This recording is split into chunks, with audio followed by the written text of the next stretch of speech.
এই দুশ্চিন্তা, পেরেশানি, মারাত্মক পেরেশানি থেকে মুক্তি পাওয়ার জন্য বিষ্ণু ইসলাম দুটো দোয়া পড়তেন। কয়টা? অনেকগুলো পড়তেন। স্পেশাল দুটো দোয়া আজকে আপনাদের শিখায়া যাব, শুনবেন।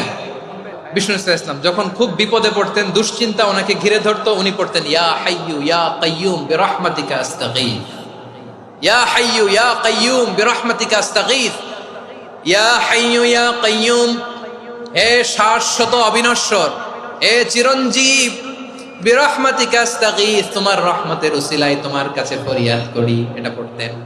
আবার আরেক বর্ণনায় এসেছে ইয়া হাইয়ু ইয়া কাইয়ুম বিরহমাতিকা আস্তাগীথ আসলিহ লি শা'নি কুল্লাহু ওয়ালা তাকিলনি ইলা নাফসি তারফাতা আইন। আসলিহ লি শা'নি কুল্লাহ, আল্লাহ আমার সবকিছু আপনি সেটেল করে দেন।